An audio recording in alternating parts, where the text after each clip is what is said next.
बिस्मिल्लाहिर्रहमानिर्रहीम। ख्याल टीवी के मोअज़्ज़ज़ ख़वातीन व हज़रात, अस्सलाम वालेकुम व रहमतुल्लाहि व बरकातुहू। मैं हूं आपका दोस्त मोहम्मद अली खिज़र। आज की इस वीडियो में हम बात करेंगे हज़रत यूसुफ़ अलैहिस्सलाम को दरियाए नील में क्यों दफन किया गया।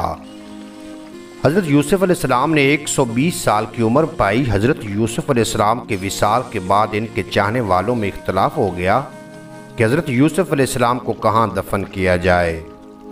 मिस्र की आवाम का आपसे मोहब्बत का ये आलम था कि हर कोई ये चाहता था कि सैयदना यूसुफ़ अलैहिस्सलाम को इनके महल्ले में दफन किया जाए ताकि इनके महल्ले में खैर व बरकत रहे।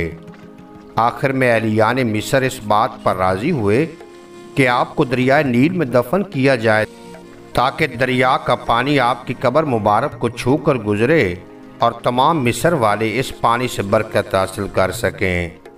इसलिए आपके जिस्म मुबारक को संगे मरमर के संदूक में बंद करके दरियाए नील में दफन कर दिया गया। फिर 400 साल बाद हज़रत मूसा अलैहिस्सलाम के ज़माने में बनी इसराइल को हज़रत मूसा अलैहिस्सलाम की क़ियादत में मिस्र छोड़ने का हुक्म दिया तो सैयदना मूसा अलैहिस्सलाम को हज़रत यूसुफ़ अलैहिस्सलाम का ताबूत भी अपने साथ ले जाने का हुक्म दिया, जिस पर हज़रत मूसा अलैहिस्सलाम इनका ताबूत निकाल कर अपने साथ फ़लस्तीन ले गए, जहाँ हज़रत यूसुफ़ अलैहिस्सलाम के ताबूत को हज़रत इसहाक़ अलैहिस्सलाम और हज़रत याकूब अलैहिस्सलाम की कब्र मुबारक के नज़दीक दफन किया गया। इस वक्त आपका मज़ार मुबारक फ़लस्तीन में है। उम्मीद है आज की ये मुख्तसर वीडियो आपको पसंद आएगी।